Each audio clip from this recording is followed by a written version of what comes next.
Et quelles sont les difficultés que vous avez rencontrées? Ce n'était pas évident, certainement. Déjà, vous avez un emploi à côté, vous deviez faire les cours avec peut-être vos jeunes frères, hein, de loin. Quelles sont ces difficultés-là que vous avez dû surmonter pour faire face? Bon, les difficultés, c'est que j'avais des appris. J'avais beaucoup des appris. Normal. Je me rappelle la première dissertation que j'ai essayée, mais c'était entre guillemets du n'importe quoi. Vous avez eu combien? Bon, c'était pas noté. C'était pas noté. Mais au niveau de la démarche, il y avait d'énormes difficultés. J'avais d'énormes difficultés. Mais avec le temps, bon, le professeur qui m'encadrait a su que si je suis bien boosté, je peux réactiver ces connaissances. Parce que les connaissances étaient déjà dans la tête. Bon, les difficultés au départ, c'était un peu gênant, entre guillemets. Parce que me retrouver avec des jeunes, bon, j'étais âgé, j'avais le double de leur âge. Okay. Mais je me suis dit que j'avais une vision, j'avais un objectif, il faut que je l'atteigne. Et voilà, ben, c'est parti ainsi. Alors, lors de la fameuse proclamation des résultats du bac, hein, un jour très attendu, Oui. quel est le sentiment qui vous a animé ce jour-là? Qu'est-ce que vous avez ressenti quand on a cité votre nom? Seydina Oumar Diop, voilà, admis.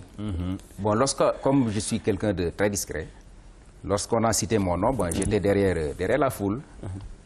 Lorsqu'on a cité mon nom, j'ai attendu pendant 1 à 2 minutes et je me suis retiré tout doucement. Je suis allé derrière, j'ai fait 2 unités de prière afin de remercier le Seigneur.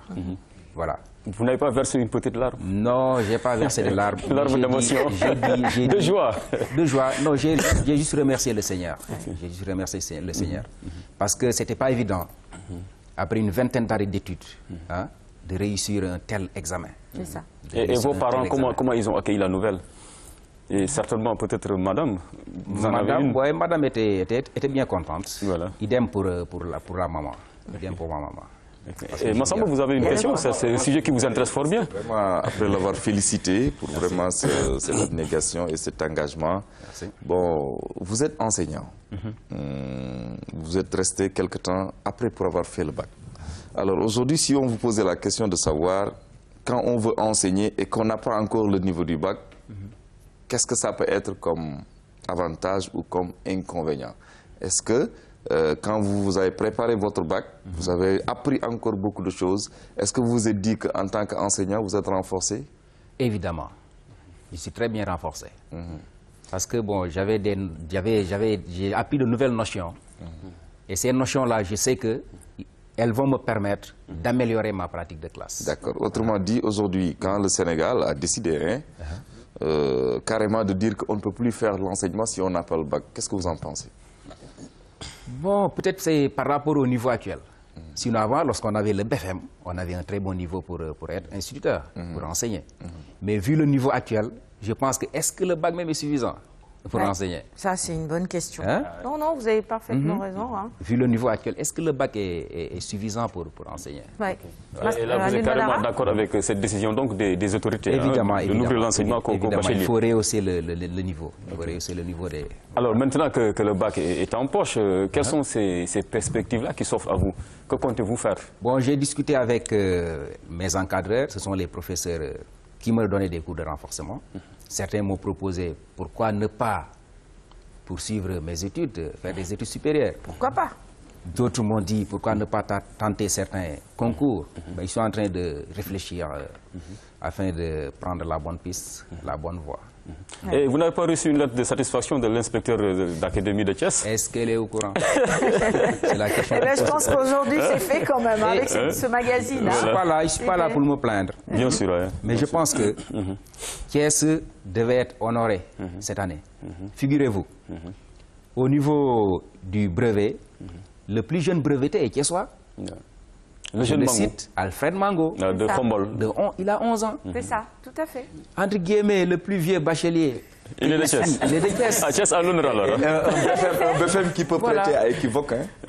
Mais quel que soit Alpha, de par son âge quand même, c'est à saluer. Je pense que la presse ne s'est pas arrêtée sur ce BFM, mais il faut le dire, à 11 ans, il a le BFM, mais figurez-vous, 3 ans après, il ne pourra pas faire le bac.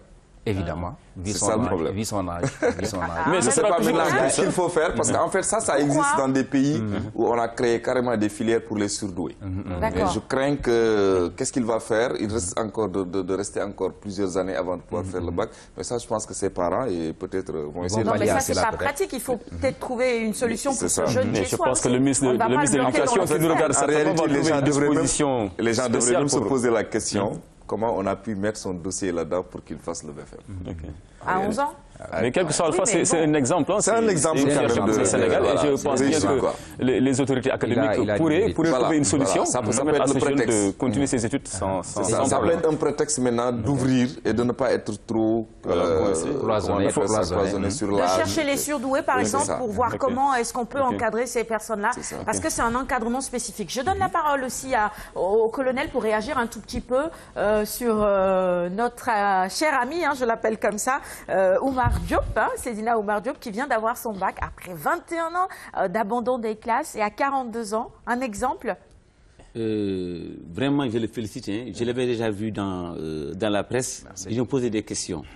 Et je suis très heureux de le retrouver ici. Moi aussi, je viens de Thiès. Oui. Donc, félicitations. En tout cas, merci, moi, je sais que ce n'est pas une chose facile. Après 20 ans sans retourner sur les bancs et passer... Parce que vous savez, le bac sénégalais, c'est l'un des bacs les plus difficiles en Afrique.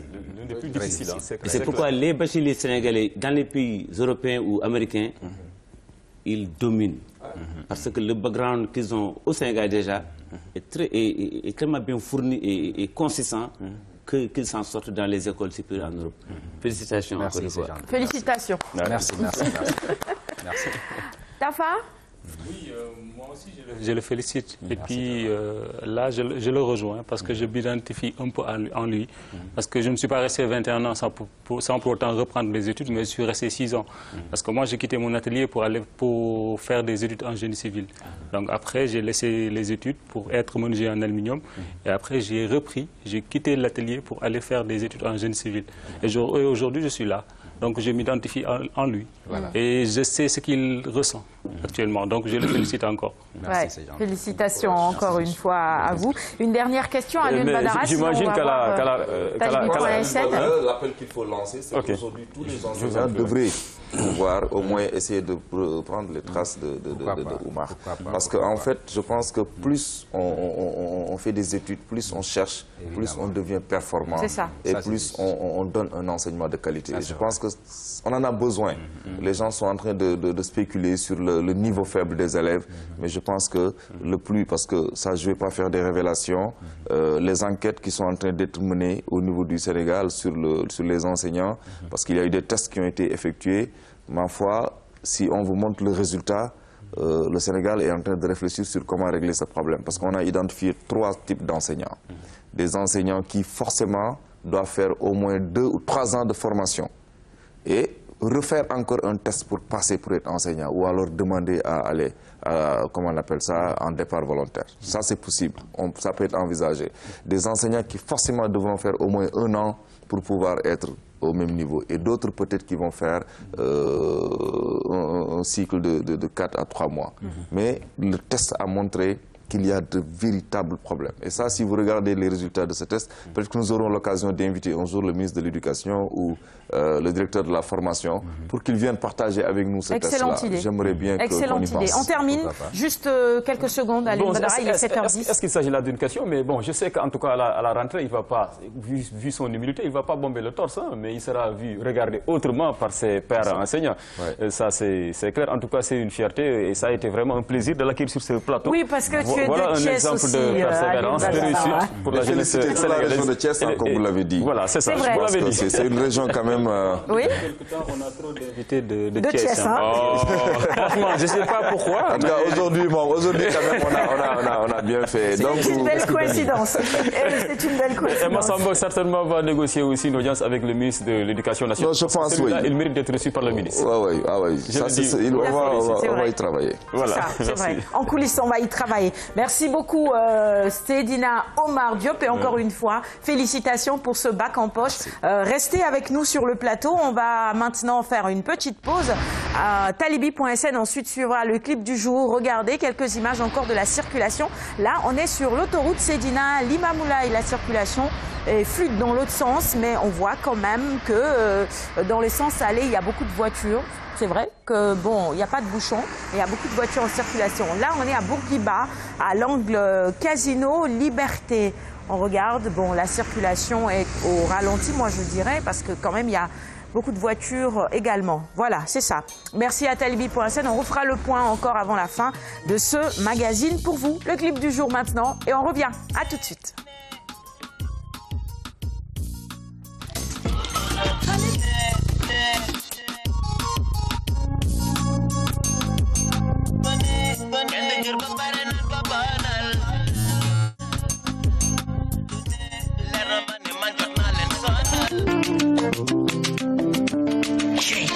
xale bi sama reeni xool de wuyu ma bëgg naa la ci xamoo ci dara mbëggeel ci xol lay nekk dëgg la bëgg naa la ci xamoo ci dara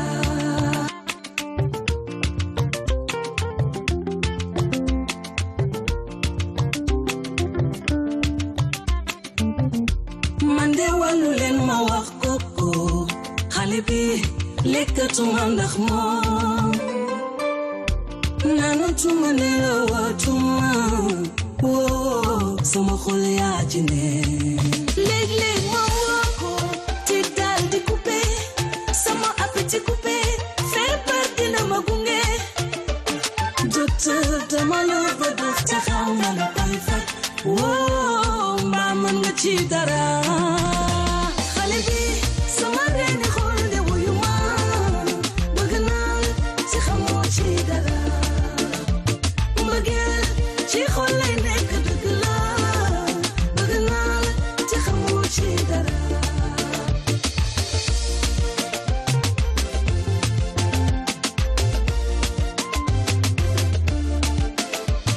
man woo naa la fu ne nga jàppee ma sa xarit invité resto la la la la lu ne woo nga jàppee ma sa xarit léeg-léeg ma woo ko ti daal di coupé sama appétit coupé feebar dina ma gunge docteur tamalo ko doon te xam na lu koy faj woo maa mën nga ci dara man bëgg naa ma bañ bàyyiwuma man gisuma keneen ku dul moom bëggeel a bari doole ma ko xam xale bi sama reeni xool de wuyu ma bëgg naa ci xamoo ci dara mbëggeel ci xol lay nekk dëgg la bëgg naa ci xamoo ci dara xale bi sama reeni xool de wuyu ma bëgg naa ci xamoo ci dara mbëggeel ci xol lay nekk dëgg la bëgg naa ci xamoo ci dara ci nekk ak ki nga nopp sa ginnaaw bandang faxasul jógal yëngal ba mu saf sa ginnaaw bandang faxasul ci nekk ak ki nga nopp sa ginnaaw bandang faxasul jógal yëngal ba mu saf sa ginnaaw bandang faxasul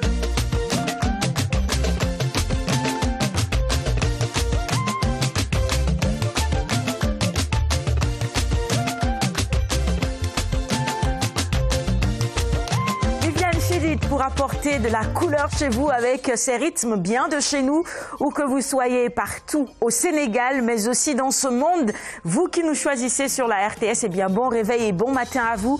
Vous pouvez réagir dès maintenant sur notre page Facebook avec vos messages. On les reçoit tout de suite et maintenant, ou tout simplement avec un SMS au 26 261 si vous nous suivez au Sénégal, ou au 71 071 si vous nous regardez en France. Sur Twitter et sur Instagram également, nous sommes présents et vos messages ce matin nous intéressent également. Vos réactions sur nos sujets nous intéressent aussi. On va passer à la chronique immobilier et c'est avec Tafa.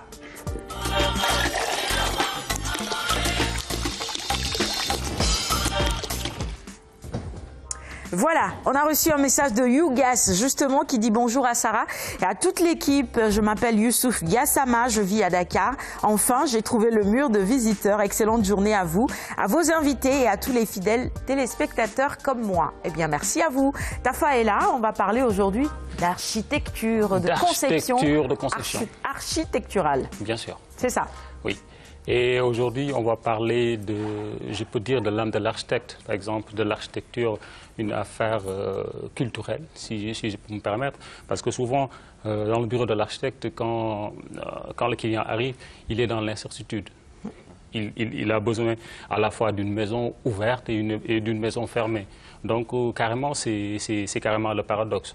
Mais souvent, l'architecte, lui, avec ses études, durant la conception, il essaie d'améliorer les propositions du client. D'accord. Voilà, donc parce qu'il y a des normes à respecter. Mais aussi, il faut noter que, par exemple, ici au Sénégal, presque la conception architecturale de toutes les maisons sont pareilles. Ben, quelle que soit l'ethnie qu'on a, parce qu'on a des choses en commun. Parce que, par exemple, on a la cour avant, la cour arrière, et on a l'espace familial pour toutes les maisons, parce que c'est une question culturelle. Parce qu'ici, on est en Afrique, on a besoin d'être en famille. Donc c'est pour cela qu'on a toujours besoin de l'espace familial. Le salon, pour le salon, c'est pour les invités. Et là, on a besoin d'être ensemble en famille pour faire, par exemple, du thé, pour le palabrer. Donc c'est pour cela qu'on a dans toutes les maisons l'espace familial. Voilà, on va suivre M. Abou Bakri Kane qui va nous apporter des éclaircissements.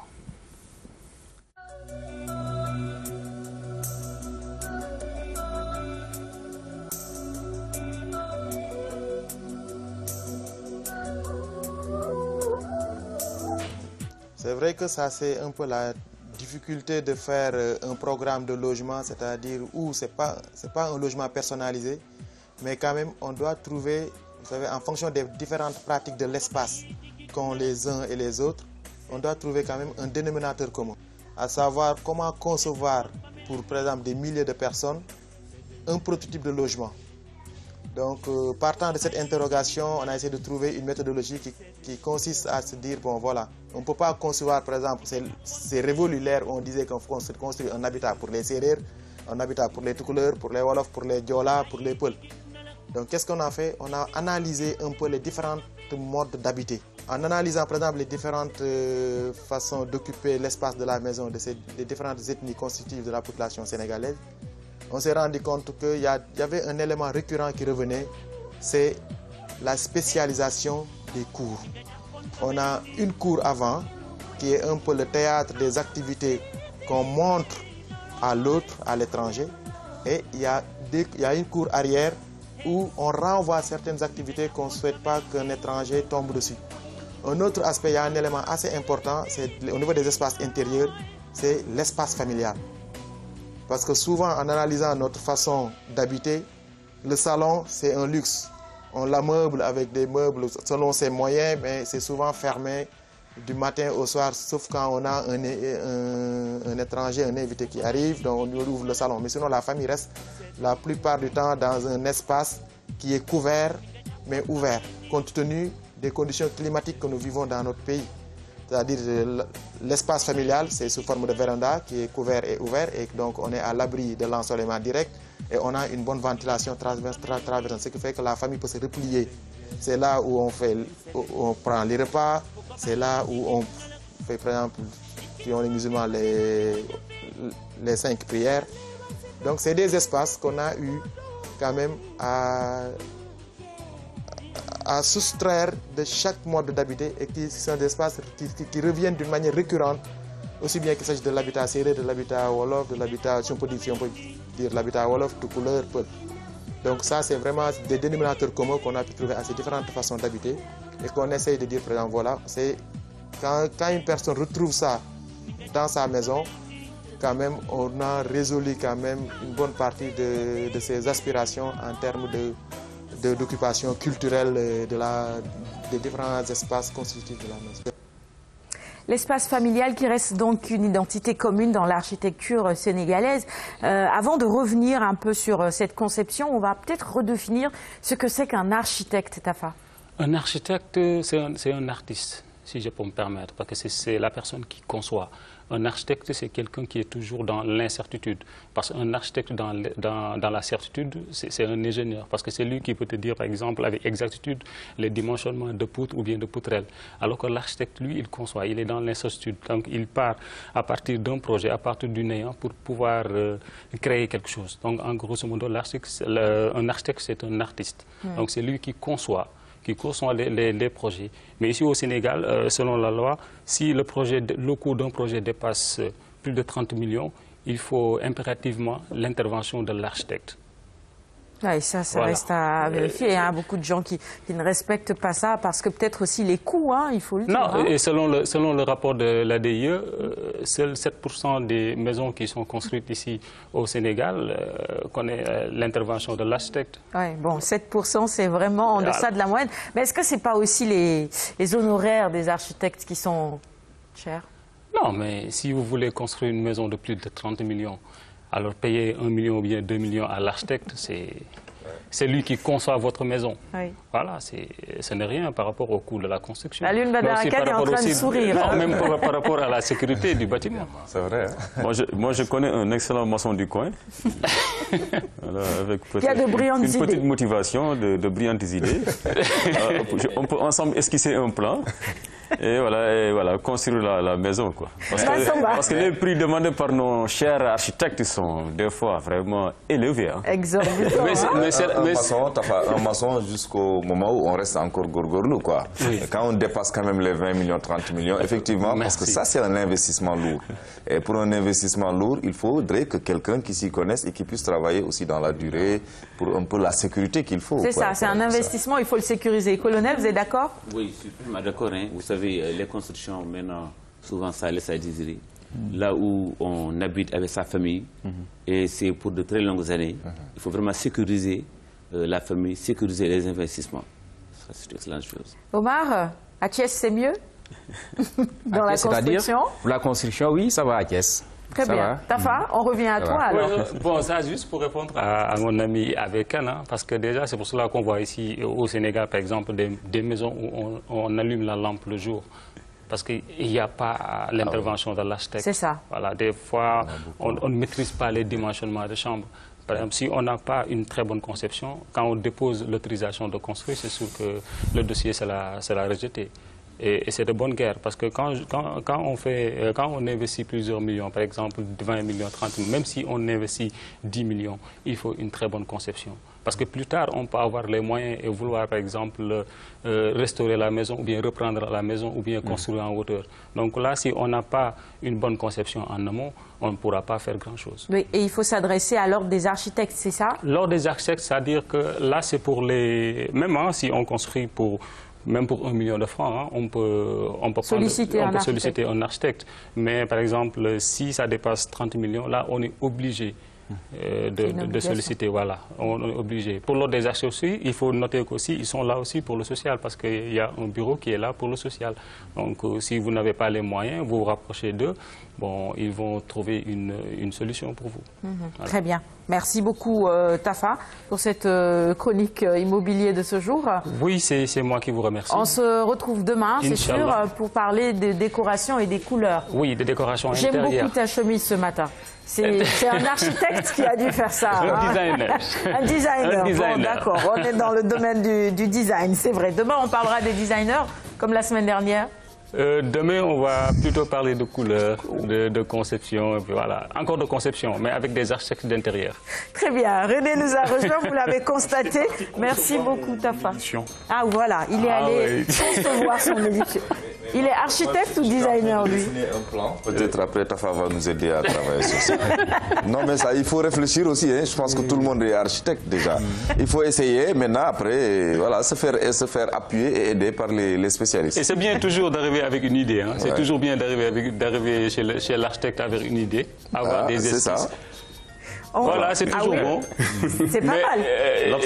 Tu as vu le salon à gauche? Et les dimensionnements? À droite, la chambre des parents, les deux chambres. Non, même pas sans dimensionnement. Familial. Même pas sans dimensionnement. Là, il n'y a pas de patio. Donc la maison n'est pas du tout aérée et il risque d'allumer la lampe durant le jour. Ah bon? Voilà une belle analogie. C'est sûr. Allez, on va passer au journal avec René Léon. On va voir l'édition conçue par René Léon Fonseca. On reviendra pour parler de l'importance de la préservation des ressources naturelles avec le directeur des eaux et forêts du Sénégal qui est avec nous, le colonel Beidiba. Et puis n'oubliez pas, Anta sera également là pour nous faire vivre les buzz du net, les actualités ou les infos qui ont été le plus likées sur Internet. Massamba, merci. Rendez-vous mardi prochain. Merci. Le journal maintenant.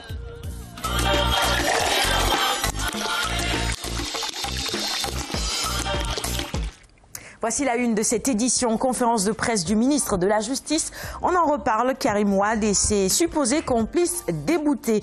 En Éthiopie, des forces de l'ordre tirent sur des manifestants. Et puis, Rio 2016, la judokate Hortense Diedou éliminée. C'est bien cela, René? Tout à fait, Sarah. Mesdames et messieurs, merci de nous recevoir chez vous et bienvenue. D'abord, cette déclaration du ministre de la Justice hier en conférence de presse. Selon lui, le recouvrement des biens détournés sera poursuivi jusqu'à son terme. Karim Wade et ses supposés complices qui voulaient obtenir du tribunal arbitral 27 milliards de francs CFA ont été déboutés. Tout simplement, Sidiki Kaba parle d'une importante victoire de l'État contre les biens mal acquis. Je vous propose de l'écouter au micro d'Anne-Marie Gomis. Centre international de règlement des différends sur l'investissement, CIRDI, entité du groupe de la Banque mondiale, vient de condamner par une sentence notifiée le 5 août 2016 la société Menzies Middle East and Africa SA, immatriculée au Luxembourg, et la société Aviation Handling Service International Limited, immatriculée aux îles Vierges britanniques, à supporter solidairement l'intégralité des frais de l'arbitrage et à rembourser à la République du Sénégal ses frais de conseil, soit 630 000 euros, 0,53,69, soit la contre-valeur de 413 944 085 francs. C'est une importante victoire dans la décision annoncée et exécutée du président Macky Sall d'aller chercher partout où l'argent du Sénégal est planqué. Donc, si Karim Wade et ses complices voulaient obtenir du tribunal arbitral, entre autres, la condamnation de l'État du Sénégal à leur payer plus de 27 milliards 300 millions de francs CFA, notamment au titre de préjudice économique et de la perte de chance d'obtenir de nouvelles licences d'exploitation, notamment en Côte d'Ivoire, en Tanzanie et en Arabie Saoudite. Cette prétention a été réduite à néant. Voilà pour cette réaction du garde des Sceaux Sidiki Kaba et vous pourrez suivre bien sûr cette conférence de presse en long et en large dans l'édition du 13h avec Oumindour. Et on reparle de la caravane des vacances citoyennes. Elle s'est arrêtée à Kaolack le temps d'une journée. Sur place, plus de 50 projets ont été financés au profit des jeunes. Une enveloppe de 100 millions de francs CFA mise à la disposition de la jeunesse de Kaolack. Dans la foulée, le ministre de la Jeunesse a inauguré l'antenne de l'Empêche de la région. On va tout cela avec Ibrahim Mandal. C'est sur la route qui mène vers le CEDEPS de Kaolack que la caravane des vacances citoyennes a été arrêtée par des manifestants. Il s'agit d'une partie de la COJER, la Convergence des jeunes républicains. Motif, ils n'ont pas été informés de la venue de la caravane. On n'était pas informés, pas du tout. Pas du tout. Il ne nous a pas impliqués, il ne nous a pas informés. Ce qu'on fait, on le fait pour la jeunesse sénégalaise. Quand on fait de la politique, nous ferons de la politique.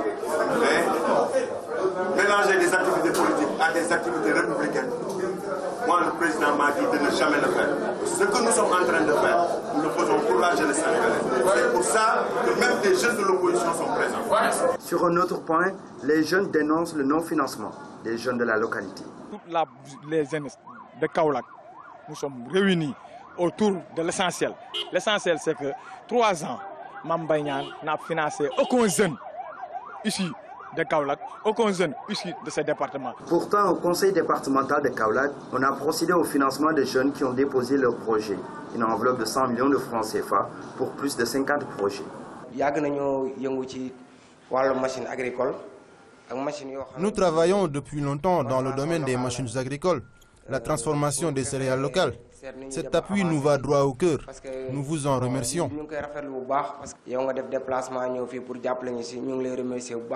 Le Conseil régional de la jeunesse de Kaolack vous remercie du choix porté à la région centre pour y dérouler des activités phares de votre tournée.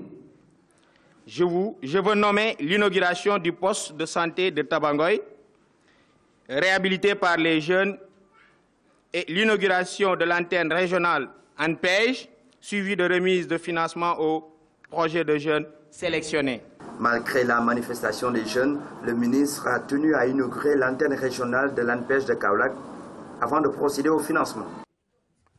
Et on s'excuse bien sûr pour ces difficultés de son actualité à l'étranger, avec d'abord l'Éthiopie où les forces de l'ordre ont tiré à balles réelles contre des manifestants dans 2 régions du pays. Le bilan est lourd, très lourd. On parle de plusieurs dizaines de morts. Le gouvernement, lui, dénonce des manifestations orchestrées par les ennemis tapis dans l'ombre. Et puis, la campagne présidentielle aux États-Unis se poursuit et Donald Trump, qui tente de donner de la crédibilité à sa candidature, le républicain a préparé hier soir son programme économique après avoir embauché la semaine dernière 13 experts du domaine. On retiendra dans son plan les réductions d'impôts, la déréglementation et bien sûr des attaques contre sa rivale Hillary Clinton. Et puis, nous allons à Rio pour finir et puis nous suivrons l'élimination de la judokate Hortense Diédhiou en 6e de finale des moins de 57 kilos. La quadruple championne d'Afrique a commis des erreurs qui lui ont valu son élimination précoce des Jeux Olympiques. On voit tout cela avec Abdulaziz Ban. Pour sa 4e participation aux Jeux Olympiques, Hortense Diédhiou n'a pas réussi à se qualifier pour les 8e de finale. Elle a été éliminée d'entrée. C'est dommage, c'est juste une petite erreur qui coûte très cher à un athlète, à des jeux très importants comme ça ou une compétition très élevée comme ça. Une petite erreur seulement te coûte les 4 ans de préparation. Je mène bien le combat jusqu'à au moins 1 minute, 2 minutes de la fin. Je fais une prise qui a été mal faite par moi et l'adversaire a bénéficié, a utilisé ça pour m'avoir. Elle s'est fait contrer. Son adversaire a marqué Wazari et l'a immobilisé. Donc c'est un Wazari Awazate, il prend.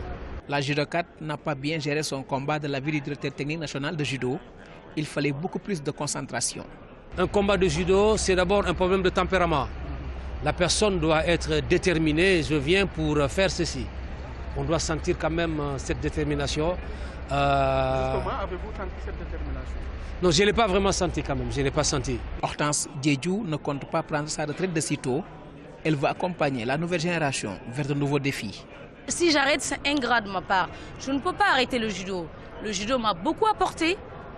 Grâce au judo, j'ai découvert tout le monde entier, de cultures différentes, d'êtres différents, beaucoup de contacts avec le monde entier. Aujourd'hui, j'ai acquis d'expérience qui me permet d'aider mon pays à se développer dans mon domaine et à aider les autres sportifs. Parce que ce n'est pas que le judo, moi je parle du sport en global du Sénégal. Fin des Jeux Olympiques pour la quadruple championne d'Afrique de judo qui nourrit déjà beaucoup de regrets.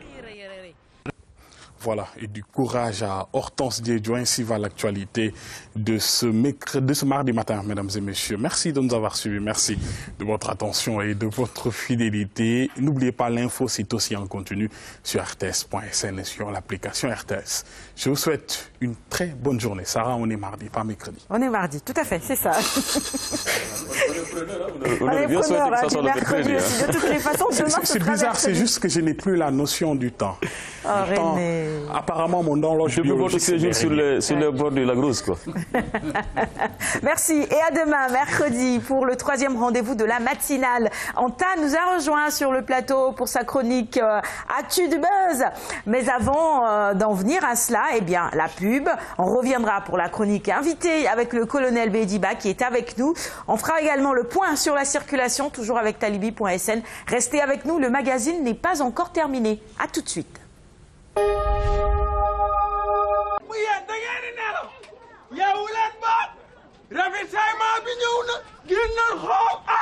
da ngeen ni nelaw. waaye sama climatiseur waay man su ma la gisee sama kër day frigidaire. wala dama lay indil. giñ naa ci télécharger na su ma la amul woon dama lay télécharger xanaa. koy télécharger da nga am connexion ak sa lii di mel ni feu rouge. man rek ci jàngoma pire kayitu kër rek mbaa dara. nga ni Mamadou Souadou. sa waay kayitu kër ah yow itam Fatou Souaye. yow daal neexul ba neexul vrai Dakaru baraajo nga. Dakar yi lan. góor day am cas kayitu safal Patisen mooy kayitu kër. nga ni. waaw wow xanaa ndërmeelu nga. nee naa gàng. lii laa wax. ñëw jox ko mami. waaw Adja. waaw Dolli ak Ami ndax ngeen nekk Ami. loo waxati. suba moom kenn du ma jiite bi di ñëw. Sénégal lu bees ta neex lu bees ta neex. ak promo national bu Patisen dajaleel ma fukki xott ak juróom yu tablettu Adja Mami Dolli ak Ami def ko ci enveloppe bind sa tur sa adresse ak sa numéro téléphone yónnee ko Patisen BP 185 Dakar mbaa nga dugal ko ci boy yi ñu jagleel pomi te nekk ci boutique yi marché yi wala boog camion d'animation yu Patisen yi mën nga caa gañaay ration Patisen ba mu neex frigo congélateur téléviseur chambre à coucher bi nag waaye des na kër gu yanji gi nga xam ni képp kuy borom kër moo la tere nelaw xanaa nee nga dama ni ak promo national bu Patisen bii kayitu safal kayitu kër. kayitu kër gi kayitu safal Patisen.